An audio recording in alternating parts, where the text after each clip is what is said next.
इस वीडियो में हम एसएससी जेई का एग्ज़ाम पैटर्न और सिलेबस डिस्कस करेंगे। एसएससी सिविल, मैकेनिकल और इलेक्ट्रिकल ब्रांच के लिए जेई पोस्ट के लिए वैकेंसी निकालती है और यह वैकेंसी लगभग हर साल आती है। ये लास्ट वैकेंसी का एडवर्टाइजमेंट है जो कि 2020 में आई थी। तो इसी के आधार पे हम एसएससी जेई का एग्ज़ाम पैटर्न और सिलेबस डिस्कस करेंगे। एसएससी के द्वारा भारत सरकार के अंतर्गत ये सब ऑर्गेनाइजेशंस जो हैं यहाँ पे पोस्टिंग कराई जाती है। तो ये सब ऑर्गेनाइजेशन का नाम आप इसमें देख सकते हैं। कुछ और भी ऑर्गेनाइजेशंस हैं। तो ये सब जो ऑर्गेनाइजेशंस हैं भारत सरकार के अंतर्गत, तो यहाँ पे एसएससी के द्वारा रिक्रूटमेंट करके पोस्टिंग कराई जाती है। कितनी वैकेंसी है एसएससी जेई की, वो आपको अलग से वेबसाइट पे अपलोड की जाती है। इस वेबसाइट पे जाके कैंडिडेट्स कॉर्नर में जाके टेंटेटिव वैकेंसी में आप वैकेंसी देख सकते हैं कि कितनी सीट्स हैं। पर्सन विथ डिसेबिलिटी के लिए इसमें कुछ अलग डिस्टिंक्शंस होते हैं, अलग क्राइटेरिया होता है, तो वो फुलफ़िल करना होता है। तो उसके लिए कंडीशंस यहाँ पे लिखे हुए हैं।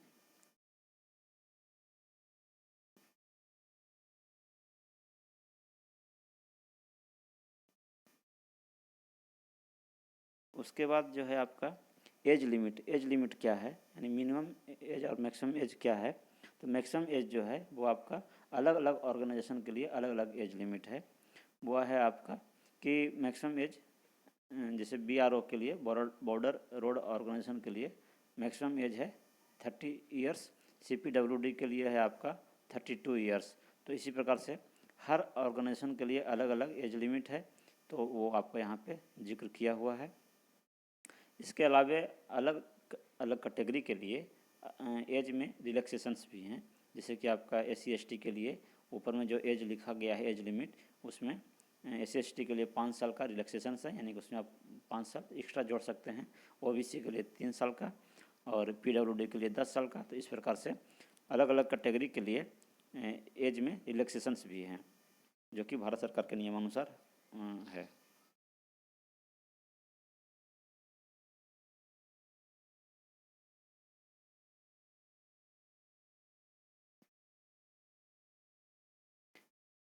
इसके बाद हम डिस्कस करेंगे इसेंशियल क्वालिफ़िकेशंस, यानी कि क्या क्या क्वालिफ़िकेशंस हैं, ज़रूरत है।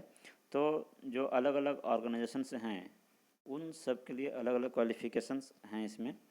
तो जैसे कि आपका बॉर्डर रोड ऑर्गेनाइजेशंस हैं, तो इसमें सिविल के जेई के लिए, जो सिविल ब्रांच के जेई हैं उनके, उसके लिए जो है आपका सिविल इंजीनियरिंग में डिग्री होना चाहिए, यानी बीटेक होना चाहिए, या अगर डिप्लोमा है आपका तो डिप्लोमा के साथ 2 साल का एक्सपीरियंस होना चाहिए। उसी प्रकार से जो बॉर्डर रोड ऑर्गेनाइजेशन में ही अगर इलेक्ट्रिकल ब्रांच के लिए हैं, इलेक्ट्रिकल या मैकेनिकल के लिए, तो उसके लिए भी सेम एलिजिबिलिटी है कि जो आपका ब्रांच है इलेक्ट्रिकल या मैकेनिकल, उसमें डिग्री होना चाहिए, डिग्री यानी कि बीटेक होना चाहिए, या अगर आपके पास डिप्लोमा है तो 2 साल का एक्सपीरियंस होना चाहिए। और उसके बाद जो है आपका CPWD है, तो इसमें सिविल के जेई पोस्ट के लिए जो है सिविल इंजीनियरिंग में डिप्लोमा होना चाहिए। उसी प्रकार से CPWD इस ऑर्गेनाइजेशन में जो है आपका इलेक्ट्रिकल ब्रांच में डिप्लोमा होना चाहिए। तो उसी प्रकार से अलग अलग ऑर्गेनाइजेशन के लिए अलग अलग एलिजिबिलिटी क्राइटेरिया है। तो इसको आप देख सकते हैं, कहीं पे डिग्री भी मांगा गया है और कहीं पे डिप्लोमा भी मांगा गया है। तो यहाँ पे आप अलग अलग ऑर्गेनाइजेशन के लिए अलग अलग इसमें देख सकते हैं।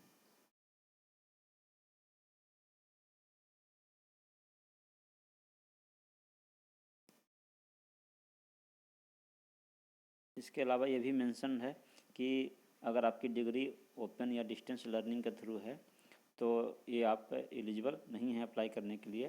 साथ ही साथ है, अगर आपका जो डिग्री है वो इग्नू के थ्रू है तो बीटेक या डिप्लोमा इग्नू के थ्रू है, और अगर आपका 2009-10 के पहले का डिग्री है, यानी 2009-10 के पहले का एडमिशन है, तो आप एलिजिबल हैं, इग्नू वाले एलिजिबल हैं और अदर एलिजिबल नहीं हैं। ये सब पर्सन विथ डिसेबिलिटी के लिए ये सब लिस्ट है, अलग कंडीशंस हैं।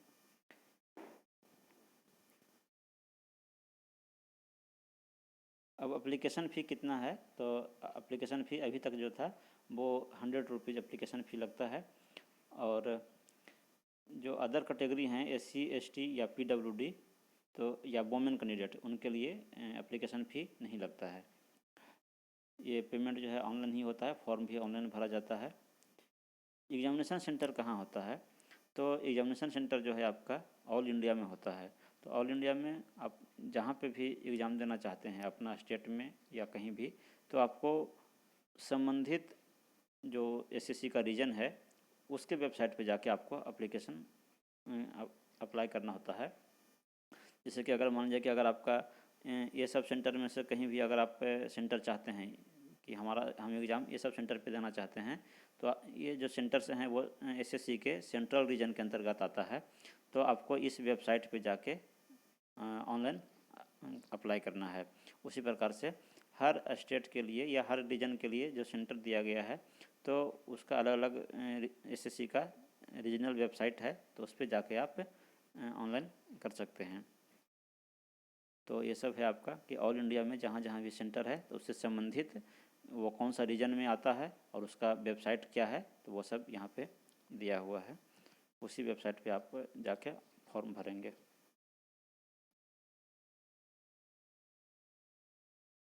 अब हम डिस्कस करते हैं स्कीम ऑफ एग्जामिनेशन, यानी एग्ज़ाम का पैटर्न क्या है।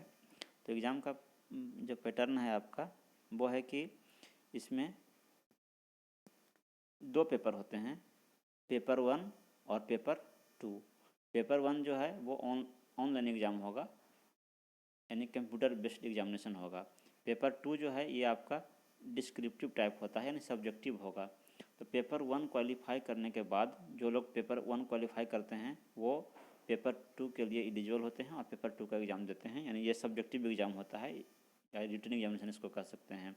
और पेपर 1 जो है ये ऑब्जेक्टिव एग्ज़ाम होता है। तो पेपर 1 का पहले जिक्र करते हैं। पेपर 1 जो है ये ऑब्जेक्टिव होगा, कंप्यूटर बेस्ड एग्जामिनेशन होगा, यानी ऑनलाइन होगा। इसमें आपको रीजनिंग पूछा जाएगा। रीजनिंग जो है आपका 50 क्वेश्चन से रहता है, 50 मार्क्स का। और जीके रहेगा, जीके भी 50 क्वेश्चन रहेगा। उसके बाद 100 क्वेश्चन आपका ब्रांच पेपर से रहेगा, 100 क्वेश्चन एंड 100 मार्क्स का। तो ब्रांच पेपर से रहेगा। अगर आप इलेक्ट्रिकल ब्रांच के हैं तो आप इलेक्ट्रिकल वाले क्वेश्चन को सॉल्व करेंगे, मैकेनिकल वाले जो हैं वो आपका मैकेनिकल का पेपर सॉल्व करेंगे, और जो सिविल वाले हैं उनके लिए सिविल का पेपर आएगा। तो इस प्रकार से टोटल आपका 200 क्वेश्चन रहेंगे और 2 घंटे का टाइम रहेगा। 2 घंटे का टाइम माने कि 120 मिनट। 120 मिनट में 200 क्वेश्चन आपको सॉल्व करने होंगे। पेपर 1 क्वालिफाई करने के बाद जब पेपर 2 एग्ज़ाम होगा, तो पेपर 2 आपका डिस्क्रिप्टिव टाइप होगा, यानी कि सब्जेक्टिव होगा, जिसको रिटन एग्जामिनेशन कर सकते हैं कि इसमें आपका सब्जेक्टिव आंसर लिखना होता है। तो इसमें सिर्फ आपका ब्रांच पेपर से ही क्वेश्चन रहेगा। तो जो सिविल के हैं उनके लिए सिविल का क्वेश्चन रहेगा, जो मैकेनिकल के हैं उनका मैकेनिकल का क्वेश्चन रहेगा, और इलेक्ट्रिकल वालों के लिए इलेक्ट्रिकल का क्वेश्चन रहेगा। और ये 300 नंबर का क्वेश्चन होगा और 2 घंटे का समय रहता है। जो ऑब्जेक्टिव है वो आपका 200 नंबर का क्वेश्चन था। तो जो अलग अलग ब्रांच वाले जो है अपना ब्रांच पेपर सिलेक्ट करते हैं और अपना ब्रांच पेपर का क्वेश्चन का आंसर लिखते हैं। पेपर 1 जो है वो ऑब्जेक्टिव तो रहता ही है, और ये मल्टीपल चॉइस क्वेश्चन है, और क्वेश्चन जो है वो हिंदी इंग्लिश दोनों में रहता है। क्वेश्चन दोनों में रहेगा, हिंदी इंग्लिश दोनों में रहेगा। और इसमें निगेटिव मार्किंग भी है। निगेटिव मार्किंग है 0.25 का, यानी कि अगर 4 क्वेश्चन आप गलत आंसर करते हैं तो आपका 1 क्वेश्चन सही क्वेश्चन भी कट जाएगा, यानी 4 पे 1 निगेटिव है। जो आपका सब्जेक्टिव एग्ज़ाम होता है, डिस्क्रिप्टिव एग्ज़ाम यानी पेपर 2, उसमें आपका कैलकुलेटर अलाउ रहता है, लॉगरिथमिक टेबल, एस्टीम टेबल, ये सब जो है आपका अलाउ रहता है, यानी कि आप यूज कर सकते हैं। पेपर 2 जो है वो पेपर 2 का जो आंसर है वो आप या तो हिंदी में लिख सकते हैं या इंग्लिश में लिख सकते हैं। अगर आप दोनों मिक्स करके लिखते हैं, कुछ हिंदी कुछ इंग्लिश, तो आपका वो 0 मार्क्स दिया जाएगा उस केस में। अब हम डिस्कस करते हैं सिलेबस। सिलेबस क्या है? तो पेपर 1 और पेपर 2। तो पेपर 1 आपका ऑब्जेक्टिव है, तो ऑब्जेक्टिव में जो आपका रीजनिंग था, जनरल इंटेलिजेंस एंड रीजनिंग, तो रीजनिंग में आपका वर्बल एंड नॉन वर्बल दोनों टाइप के रीजनिंग इसमें पूछे जाएंगे। और इसमें कुछ जो टॉपिक्स है वो भी आपका लिखा हुआ है, एनालॉजी से पूछा जाएगा, सिमिलरिटी से पूछा जाएगा। तो ये सब आपका टॉपिक्स लिखा गया है कि रीजनिंग का ये सब टॉपिक्स है, और नीचे में भी है। तो ये सब जो टॉपिक्स है उसको आप तैयारी कर सकते हैं इसको रेफरेंस लेकर के। उसके बाद जो आपका जनरल नॉलेज है, जो रीजनिंग था वो उसमें 50 क्वेश्चंस रहेंगे, और जो जीके है ये भी आपका 50 क्वेश्चन ही रहेगा। तो जीके में जो है जनरल अवेयरनेस में, इसमें आपको करंट इवेंट्स यानी करंट अफेयर्स रहेगा, इंडिया से संबंधित आपका जो है history, geography, culture, economics, general polity, research वगैरह, ये सब क्वेश्चंस जो हैं आपका जनरल नॉलेज में पूछे जाएंगे। उसके बाद आपका आता है ब्रांच पेपर, जो कि 100 क्वेश्चन रहेगा ऑब्जेक्टिव में। तो 100 क्वेश्चन में आपका जो सिविल ब्रांच है, तो सिविल ब्रांच के लिए ये सब आपका टॉपिक्स लिखे गए हैं, तो ये सब टॉपिक्स से आपका क्वेश्चन रहेगा, ये सिविल ब्रांच के लिए हुआ। उसी प्रकार से इलेक्ट्रिकल ब्रांच के लिए जो है वो ये सब है, तो ये सब टॉपिक्स जो है इससे आपका क्वेश्चन पूछा जाएगा। इसके बाद जो आपका मैकेनिकल इंजीनियरिंग है, मैकेनिकल वाले, तो उनका जो सिलेबस है वो इस प्रकार का, ये सब टॉपिक्स इसमें लिखे गए हैं, ये सब से आपका क्वेश्चन पूछा जाएगा। तो ये हो गया आपका पेपर 1 के लिए। पेपर 2 जो है, पेपर 2 में आपका ये कन्वेंशनल क्वेश्चन रहता है, यानी सब्जेक्टिव क्वेश्चन रहता है। तो इसमें जो है आपका सिलेबस वही है जो आपका पेपर 1 का ब्रांच पेपर था, और इसमें डिटेल सिलेबस दिया हुआ है। जैसे जो सिविल वाले हैं तो उनके लिए जो सिलेबस है, तो वो आपका प्रत्येक सिलेबस को इसमें डिटेल में लिखा गया है। बिल्डिंग मटेरियल में कौन कौन सा टॉपिक पढ़ना है, एस्टिमेशन एंड कॉस्टिंग में कौन कौन सा टॉपिक पढ़ना है, यानी कौन कौन से टॉपिक से क्वेश्चन आएगा, सर्वेइंग का है और सॉइल मैकेनिक्स है। तो इस प्रकार से हर सब्जेक्ट का डिटेल यहाँ पे सिलेबस लिखा हुआ है। ट्रांसपोर्टेशन इंजीनियरिंग, इन्वायरमेंटल इंजीनियरिंग, ये सब आपके सिलेबस में जो है, तो उसका डिटेल यहाँ पे आपका दिया गया है। उसी प्रकार से अब इलेक्ट्रिकल का जिक्र कर लेते हैं कि इलेक्ट्रिकल में जो है, तो इसमें भी आपका डिटेल सिलेबस दिया गया है। तो उसमें बेसिक कंसेप्ट के अंतर्गत ये सब टॉपिक्स रहेंगे, सर्किट लॉ में ये सब टॉपिक्स रहेंगे, और magnetic circuit, AC fundamental, measurement, तो ये सब जो सब्जेक्ट्स हैं, तो उसमें जो डिटेल में सिलेबस आपका लिखा हुआ है, तो डिटेल में इसका आप स्टडी कर सकते हैं सिलेबस के अनुसार। इलेक्ट्रिकल मशीन है, सिंक्रोनस मशीन है, जनरेशन, ट्रांसमिशन, डिस्ट्रीब्यूशन है, एस्टिमेशन कॉस्टिंग है, यूटिलाइजेशन ऑफ इलेक्ट्रिकल इंजीनियरिंग है, बेसिक इलेक्ट्रॉनिक्स है। तो ये सब आपका इलेक्ट्रिकल का डिटेल सिलेबस दिया हुआ है। इसके बाद आपका मैकेनिकल ब्रांच का भी सिलेबस है।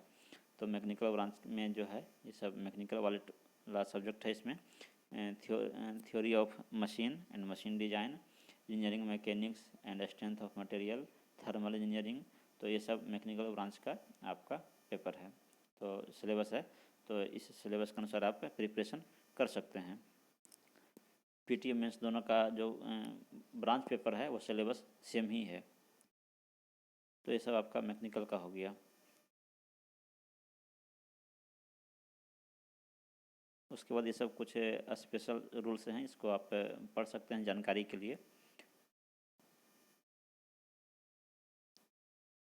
डॉक्यूमेंट वेरिफिकेशन में जो है आपका पेपर 1 और पेपर 2 दोनों में जो आपका मार्क्स आएगा, दोनों को मार्क्स करके दोनों का मार्क्स ऐड होगा, उसके बाद मेरिट लिस्ट बनाया जाएगा।